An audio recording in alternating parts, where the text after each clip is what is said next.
We'll start with Jalen Suggs, Caleb Houston, Bobo, Jumo, Kiki, and Mo Wagner. You know, a lot of those guys mention, practice hard for you all season, do a lot of things that most people don't see. How much is this a reward to them, and also give you at the same time an opportunity to see other lineup combinations? I mean, they're so deserving of it. They've worked their tails off all year. They've competed with these guys that have been in starting lineups. They've started at times. And so it's an opportunity for them to keep getting better, to continue to evaluate. And like anybody that puts that uniform on, go walking on that floor, they're going to compete, all night long. Jamal, what went into the decision to sit guys like Franz and Paolo tonight, and will that continue as you play the next two games also? Well, the decision really is that it gives these other guys an opportunity. Once we were eliminated from that playing position, I think you have to look at now what we've always talked about all year long. How do we help these guys get better? How do we help them grow? How do they get opportunities to play their best basketball at this time of the year? And that's the part of that group who has worked their tails off all year long to help each guy get better and ready. How do you start to evaluate and kind of look back at what this team has accomplished and where they need to improve going into next year? There's so many different areas. I mean, you look at how we started, 5-20, and then you just take little pieces from there. Us getting healthy, our performance staff doing a great job of getting these guys back on the court. You look at that, and then you add to the pieces of what we did when we got healthy. Obviously, where we climbed defensively, how we started to play offensively, the way in which we played and passed the basketball. You look at those little aspects and you just start to evaluate how, God bless you, how can we improve? And how do we just get better? And what does that look like for each individual, going forward in the summer? Jamal, a big theme at the beginning of the season was that this year was the year to level up. Can you talk about how this team has leveled up in your sights?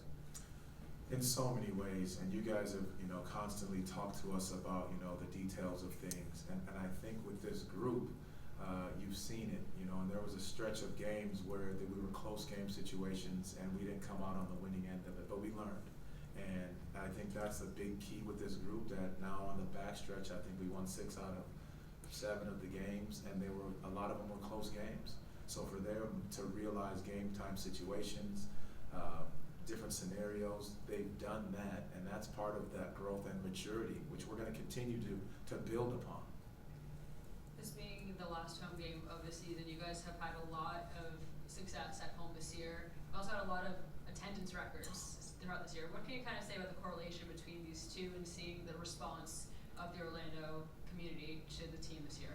The interesting part about that is, like, when we were 5-20, we were still packing it in, and that just says so much about these fans. Like, they care. They see the excitement, the joy, and the passion that these guys play with, and like, it's exciting to walk into this building and feel the energy, because you can feel how much they care, how much they're behind this group, how much this group feeds off of this energy. We talked about it in the locker room just now, like the way that these fans have backed us all year. Our guys are so appreciative of that, and you can feel the energy every single time you walk in the building. It's something special. I noticed you didn't have Cole in that starting line. Is he going to be available tonight? And regardless of whether he's available or not, how much has he embraced that 6-man role and kind of grown into that role as the season has gone on? Cole and I have had great conversations. He is available tonight. He has just embraced what he is for this group in this moment.